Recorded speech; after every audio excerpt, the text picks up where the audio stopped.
السلام علیکم ورحمۃ اللہ وبرکاتہ۔ نحمدہ ونصلی علی رسولہ الکریم، اما بعد، فاعوذ باللہ من الشیطان الرجیم، بسم اللہ الرحمن الرحیم۔ ربی زدنی علما، رب اشرح لی صدری ویسر لی امری واحلل عقدۃ من لسانی یفقہوا قولی۔ الحمد للہ رب العالمین، والصلاة والسلام علی رسولہ الکریم وسید المرسلین واصحابہ اجمعین۔ الحمدللہ،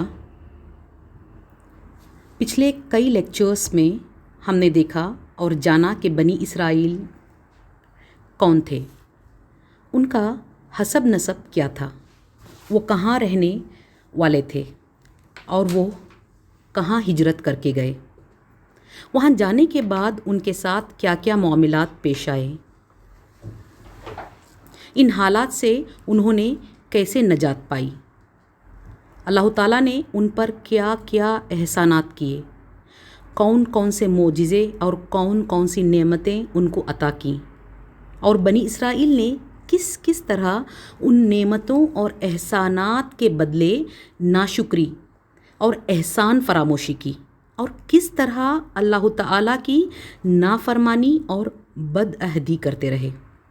اللہ تعالیٰ کے بار بار معاف کرنے اور چھوٹ پر چھوٹ دینے کے باوجود وہ نہ سنبھلے، جس کی وجہ سے اللہ تعالیٰ نے ان پر ذلت اور خواری مسلط کر دی، ان کو اپنے منصب سے معزول کر دیا گیا، اور دنیا کی دوسری قومیں جیسے کہ قوم نوح، قوم لوط، عاد اور سمود کی طرح ان کو دنیا سے نیست و نابود نہ کیا گیا، ان کو اللہ تعالیٰ نے دنیا سے نہیں مٹایا، بلکہ ان کو دنیا میں ہی رہنے دیتے ہوئے ذلیل اور خوار کیا، ان پر ذلت اور رسوائی اور ہر دور میں بدترین عذاب مسلط کیا گیا۔ ہم نے یہ دیکھا تھا پچھلے لیکچر میں کہ جب بنی اسرائیل نے جہاد کرنے سے منع کر دیا تو وہ 40 سال تک بطور سزا میدان تہ میں بھٹکتے رہے، یہاں تک کہ ان کے سارے نوجوان جو اپنی جوانی کی عمر میں مصر سے نکلے تھے وہ سارے کے سارے انتقال کر گئے اور ان کے بچے جوان ہو گئے۔ اس طرح جب پرانی نسل ختم ہو گئی اور نئی نسل نے جب ان کی جگہ لے لی تو اس نئی نسل نے حضرت یوشع بن نون کے ساتھ مل کر جنگ کی اور فلسطین فتح کیا۔ اس طرح یہ دور بنی اسرائیل کے لیے ایک بہترین دور رہا اور یہ ان کے عروج کا دور رہا، لیکن پھر سے یہ سرکش بن گئے اور ان لوگوں نے فلسطین میں اپنی حکومت کو بانٹ ڈالا، ڈیوائڈ کر لیا۔ وجہ تھی قبیلہ پرستی، ہر کوئی اپنے اپنے قبیلے کو اہمیت دینے لگا، بجائے اس کے کہ وہ ایک مضبوط مسلمان قوم بنے رہتے۔ لہٰذا انہوں نے اپنی زمین کو 12 حصوں میں بانٹ ڈالا، یہود کے 12 قبیلوں میں، اور یہ یہود کی 12 حکومتوں میں تبدیل ہو گئے۔ ظاہر سی بات ہے، جب کوئی حکومت 12 حکومتوں میں بٹ جائے گی تو نا اتفاقی، بغض اور حسد تو جنم لے گا ہی، اور وہی ہوا۔ وہ آپسی نا اتفاقی اور حسد کی بنا پر لڑ جھگڑنے لگے، اور یہ جھگڑے بڑھتے بڑھتے اس حد تک پہنچے کہ ان کے پڑوس کی مشرک قوموں نے ان پر حملے کیے اور ان لوگوں کو ان کی زمینوں سے نکال باہر کیا، اور وہ مشرک قومیں ان کے گھروں اور جائیداد پر قابض ہو گئے، انہوں نے قبضہ کر لیا۔ اب بنی اسرائیل کو اپنی غلطیوں کا تھوڑا بہت احساس ہوا تو انہوں نے سموئیل نبی سے درخواست کی کہ ان کے لیے جہاد کا حکم جاری کرے تاکہ وہ جنگ کر کے اپنا ملک دوبارہ حاصل کر سکیں۔ اس کا ذکر ہمیں سورہ بقرہ کی آیت 246 میں ملتا ہے۔ اللہ تعالیٰ فرماتا ہے، کیا آپ نے موسیٰ کے بعد والی بنی اسرائیل کی جماعت کو نہیں دیکھا جب انہوں نے اپنے نبی سے کہا ہمارے لیے ایک بادشاہ مقرر کر دو تاکہ ہم اللہ کی راہ میں جنگ کریں؟ ان کے نبی نے پوچھا کہیں ایسا تو نہ ہوگا کہ تم کو جہاد کا حکم دیا جائے اور پھر تم نہ لڑو؟ وہ کہنے لگے، بھلا یہ کیسے ہو سکتا ہے، ہم اللہ کی راہ میں نہ لڑیں جبکہ ہمیں اپنے گھروں سے نکال دیا گیا ہے اور ہمارے بال بچے ہم سے جدا کر دیے گئے ہیں؟ مگر جب ان کو اللہ تعالیٰ نے حکم دیا تو ایک قلیل تعداد، ایک چھوٹی سی تعداد کے سوا وہ سب پیٹ موڑ گئے، اور اللہ ان میں سے ایک ایک ظالم کو جانتا ہے۔ یہ تقریباً 1000 سال قبل مسیح یعنی کہ 1000 BC کا واقعہ ہے۔ اس وقت بنی اسرائیل پر عمالقہ نے حملہ کیا اور انہوں نے اسرائیلیوں سے اکثر علاقے چھین لیے۔ سموئیل نبی اس زمانے میں بنی اسرائیل کے درمیان حکومت کر رہے تھے، مگر وہ بہت بوڑھے ہو چکے تھے۔ اس لیے سرداران بنی اسرائیل نے یہ ضرورت محسوس کی کہ کوئی اور شخص ان کا سربراہ کار ہو، جس کی قیادت میں، جس کی لیڈرشپ میں وہ جنگ کر کے اپنی کھوئی ہوئی زمینیں حاصل کر سکیں۔ لیکن بنی اسرائیل اس قدر بزدل ہو گئے تھے اور ان میں اس قدر نفسانیت آ گئی تھی کہ جب جنگ کا حکم دیا گیا تو سوائے چند لوگوں کے، ایک بہت ہی کم تعداد کے، سب پیٹ موڑ گئے اور جہاد سے صاف انکار کر دیا۔ غرض اس کے بعد اللہ تعالیٰ کے حکم سے سموئیل نبی نے طالوت کو ان کا بادشاہ مقرر کیا، جو کہ ایک غیر بنی اسرائیلی تھے اور وہ بہت غریب خاندان سے تھے۔ تو اس پر بنی اسرائیل ناراض ہو گئے اور کہنے لگے کہ طالوت سے زیادہ بادشاہ بننے کی حقدار تو ہم ہیں، طالوت کوئی بڑا مالدار آدمی بھی نہیں ہے۔ اس پر سموئیل نبی نے جواب دیا کہ اللہ تعالیٰ نے طالوت کو منتخب کیا ہے اور اللہ تعالیٰ نے ان کو دماغی اور جسمانی دونوں قسم کی صلاحیتوں کو فراوانی کے ساتھ عطا کیا ہے، اور اللہ تعالیٰ کو اختیار ہے کہ اپنے ملک جسے چاہے دے۔ اس کے علم میں سب کچھ ہے اور وہ بڑی وسعت والا ہے۔ اس کے بعد کا واقعہ سورہ بقرہ کی آیات 249 سے 251 میں یوں آتا ہے، پھر جب طالوت لشکر لے کر چلا تو اس نے کہا، ایک دریا پر اللہ تعالیٰ کی طرف سے تمہاری آزمائش ہونے والی ہے، جو اس کا پانی پیے گا وہ میرا ساتھی نہیں، میرا ساتھی صرف وہی ہے جو اس سے پیاس نہ بجھائے۔ ہاں، ایک آدھ چلو کوئی پی لے تو پی لے، مگر ایک گروہ خلیل کے سوا، ایک چھوٹے سے گروہ کے سوا وہ سب اس دریا سے سیراب ہوئے۔ پھر جب طالوت اور اس کے ساتھی مسلمان دریا پار کر کے آگے بڑھے تو انہوں نے طالوت سے کہہ دیا کہ آج ہم میں جالوت اور اس کے لشکروں کا مقابلہ کرنے کی طاقت نہیں ہے۔ لیکن جو لوگ یہ سمجھتے تھے کہ انہیں ایک دن اللہ سے ملنا ہے، انہوں نے کہا، بارہا ایسا ہوا ہے کہ ایک چھوٹا گروہ اللہ کے اذن سے ایک بڑے گروہ پر غالب آ گیا ہے۔ اللہ صبر کرنے والوں کے ساتھ کا ساتھی ہے۔ اور جب وہ جالوت اور اس کے لشکروں کے مقابلے پر نکلے تو انہوں نے دعا کی، ربنا افرغ علینا صبرا وثبت اقدامنا وانصرنا علی القوم الکافرین۔ اے ہمارے رب، ہم پر صبر کا فیضان کر، ہمارے قدم جما دے اور اس کافر گروہ پر ہمیں فتح نصیب کر۔ آخر کار اللہ کے اذن سے انہوں نے کافروں کو مار بھگایا اور داؤد نے جالوت کو قتل کر دیا، اور اللہ نے اسے سلطنت اور حکمت سے نوازا اور جن جن چیزوں کا چاہا اس کو علم دیا۔ اس کے بعد اللہ تعالیٰ فرماتا ہے کہ اگر اللہ تعالیٰ اس طرح سے